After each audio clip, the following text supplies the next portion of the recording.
the main thing here is that HBO Max has rediscovered network television, apparently, right?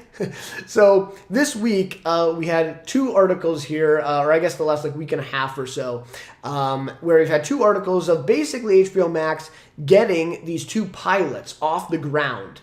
Right, so we got news as well, like I want to say a couple months ago now, it was definitely last year now, that HBO Max was really leaning into the Pitt, right? The success of the Pitt, how it's been such a kind of revelation, right, in TV to have, I think it was 15 episodes, right? The Pitt season 1, it just won Best Drama at the Emmys, like so much success at the Emmys. And then it also did well at, I want to say Golden Globes, Critics' Choice, like some of the recent award bodies as well. And so they've had so much, the word of mouth has been so positive on the show. It has 15 episodes. It's a, yearly release schedule that they're able to, put out new episodes as they have them, as they air, and so it can be this regular, scheduled show with lots of episodes.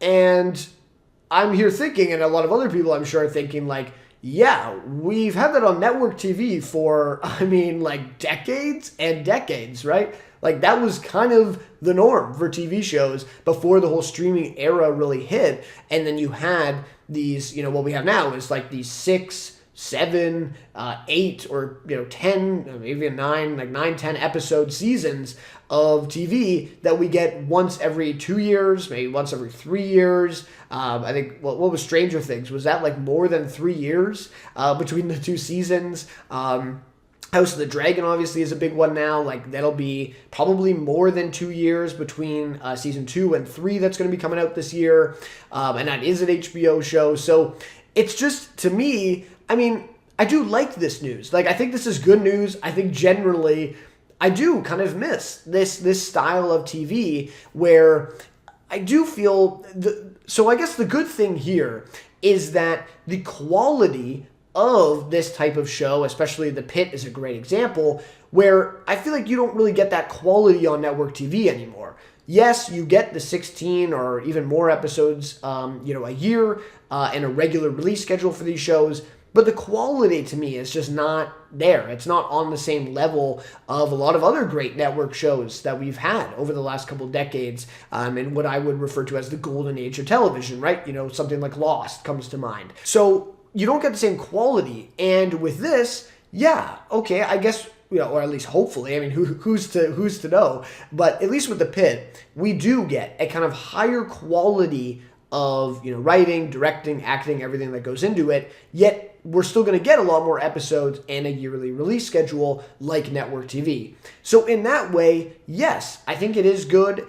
And like I was going to say, I do miss this. I truly do, because I like watching some of those network shows, with that many episodes, the yearly release schedule. I do miss that. And I feel like a lot of people are kind of longing for that to come back now. But that is still an option on network TV these days. Like, you could still see many shows, dozens of shows that are still on, that are doing a yearly release schedule, that are doing that many episodes.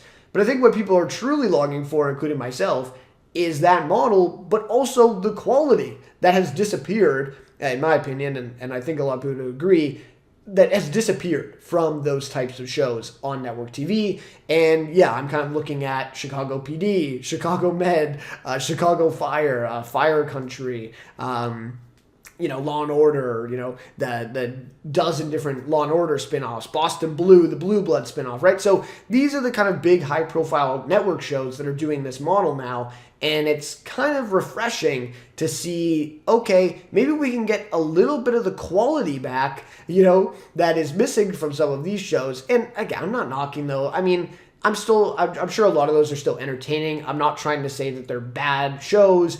I'm just saying the quality there is not quite as high as something like The Pitt. That's all I'm saying, right? But anyways, it's good. It's good that this trade-off is hopefully going to be, yes, we get 15 episodes a year or 16, and can we still get some good quality, though, in a lot of these episodes? So that's the trade-off here, and that is what HBO Max is promising with this news. They have greenlit 2 new pilots. One is a cop drama pilot, and the other one is kind of advertised as a family drama pilot. So that one is called How to Survive Without Me, and the news here is that Joshua Jackson was cast in that one. I'll just quickly go to the article here and just kind of read a little bit of this one. So it is Joshua Jackson and Greg Berlanti, right? So of course they're both from Dawson's Creek, as they mentioned here in the Deadline article, and it says the duo are now re-teaming for How to Survive Without Me, a drama pilot at HBO Max. Jackson is set to star alongside Ray Romano in the project from Berlanti and Warner Bros. TV, which, by the way, is another angle to this where Warner Brothers is trying to get more in-house production of their TV shows. Something like Hacks, for example, is on HBO Max, but it's a Universal production. So I think that's also part of this too. That's kind of another side to the story, which they want more in-house productions of TV shows, obviously, that are going to be airing. And I will say, just a bit of a maybe personal anecdote here. I was, last year, a few months ago, I did do the Warner Brothers studio tour. I was there and went to, their production, their sets, and all this stuff. And a big thing that I heard, that they kind of echoed over and over again was that they don't have a lot of active, in-house productions. A lot of even their sound stages were being rented out or used by other studios. That was like the majority of their sound stages at the time that I was there a few months ago. The Pitt was like the biggest thing that they were all so happy about and bragging about, and was using quite a bit of the soundstage space to shoot because it was like the priority for them.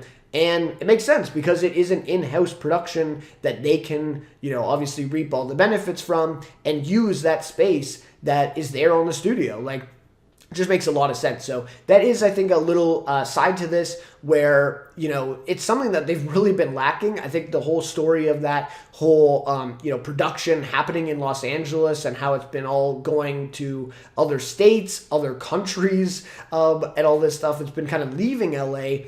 And again, something like this, a show where you could do 15 episodes a year and you could do a regular release schedule, yeah, that's going to create a lot of jobs. That's going to create a lot of work. And ultimately more money for Warner Brothers at the end of the day, compared to them, greenlighting another show that's going to shoot in Europe somewhere and deliver a new season once every 2 years. So again, I return to the thing I said off the top is like, yeah, apparently HBO or Warner Brothers is figuring out network TV again, right? It's like, I thought we already knew this. But anyways, so the other one then, so that's the family drama. This one, which really actually kind of caught my eye and got me excited, was the cop drama pilot. So this one's titled American Blue, and it is Milo Ventimiglia.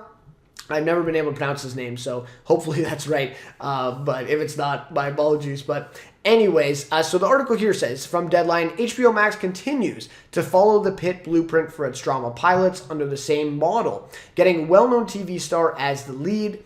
This is us alum Milo Ventimiglia has been tapped to star in American Blue, HBO Max's cop drama pilot from former Supernatural showrunner Jeremy Carver.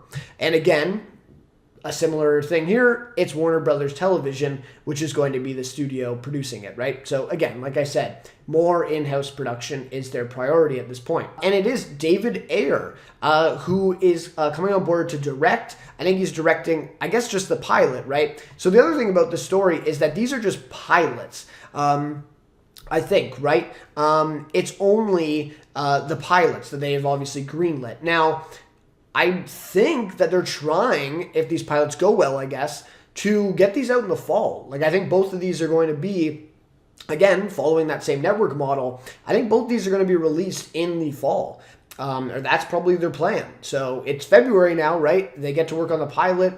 HBO likes it. They can go right into shooting in the summer and get those episodes out in the fall. So I think that's their plan right now. I don't know that these articles specifically say that, and maybe I'm crazy. Like, maybe that's way too fast for this. Maybe it will be next year. But anyways, That's kind of my thinking here. And so at this point, it's just the pilots that they've greenlit. Obviously, it's not a series order or anything, but they've put the work together. So David Ayer is directing this one. I really like, it does mention that he did Suicide Squad and Fury in the article, but I really like End of Watch, which he directed. And I think, like, I just really love that movie. You know, is it a perfect movie? No. But I do really enjoy it. Obviously, the style that he used to direct that film, the cinematography was using, you know, basically, you know, only like body cams and laptop, you know, cameras and stuff like this for the majority of this film. It's just really unique, really inventive. And I did like Jake Gyllenhaal in that one, Michael Pena. I feel like he has the perfect knack for something like this, for a cop drama show. And I think it's just really exciting that he's coming on to direct this. Again, this is where you get, like I said, the trade-off between quality and number of episodes, where, you know, David Ayer, I mean, you know, say what you will. Like, I don't know. I haven't seen Suicide Squad. I haven't seen Fury. I can't comment on that, but I've heard some negative things about David Ayer and some of his movies. But that is kind of like an upper level of a director to come on board for a network TV show, right? So again, it's just that kind of little bit elevated quality with the show that hopefully is being promised here. Obviously, Milo Ventimiglia, hopefully I'm saying the name right, is a really good actor as well, obviously from network, in the same way that Joshua Jackson is. And so you can see what they're trying to do here, right? They're trying to bring network. They're trying to elevate it a little bit, like they did with the Pitt. Obviously, Noah Weil, right, coming from network and doing that show. And so they're trying to capture the same network model and just do it a little differently with HBO Max. So American Blue centers on native son Brian Milkovich, who returns to his hometown of Joliet, Illinois, to rescue a beleaguered police force while seeking redemption of his own. It says, Venimiglia's Milk is a quietly determined, natural-born leader, hoping to find a second chance in the place he left behind. So, you know, does this really, you know, does this sound like the most unique show ever written? Does it sound like it's going to be something new and fresh? Maybe, but probably not, right? Now, the main focus, though, here is that, again, it's the network model. It's 15 episodes a year or more, probably, and it's a yearly release schedule, right? That's the biggest thing. So the quote here, and then we'll finish up. So American Blue will take audiences inside a gritty and authentic police drama, reflecting the myriad of challenges in policing today, says the head of Max Original Programming. As with The Pitt, our goal of longer seasons will allow viewers to sink deeply into this world across multiple episodes and return to it on an annual basis. We can't wait for Jeremy Carver's vision for American Blue to come to life, with Milo Ventimiglia in the lead role and David Ayer directing our pilot. So there you go. That is what they say about it. And like I've been saying, it's, you know, trying to basically replicate the success of The Pitt and that model again, which has been successful for decades. Somehow we went away from it for the last, I mean, I guess you could basically say a decade now, from like 2016 to now. And now the pendulum has swung back, and now we're just returning to network TV again because people are kind of longing for it. So anyways, love to hear your guys' thoughts on all this stuff here. You know, are you looking forward to either of these, the family drama, what is it called? How to Survive Without Me, and then this one titled American Blue. Are you looking forward to them? Do they sound interesting to you? What are your thoughts on this kind of shift back to network TV? Have you been missing that kind of model? Any and all thoughts, welcome, for sure. Love to hear your guys' thoughts on this one. And yeah, I'll definitely be checking out both, I think, you know, especially if they come out in the fall. Always looking for fall TV shows. So yeah, I'll probably check out both of them, at least the pilot, see how they are. Hopefully it's the kind of elevated quality that we've seen in The Pitt, and hopefully these shows really catch on, because I think there's a real chance, you know, that HBO Max, especially, it feels like they're kind of the first ones to, you know, recognize that maybe we should go back to network models again, and maybe this might pay off for them, that they're at least the first movers. And then, you know, I'm sure all the other studios will follow suit, and we'll see more of this coming if both of these are as successful as The Pitt, for sure. So anyways, love to hear your guys' thoughts on this one for sure.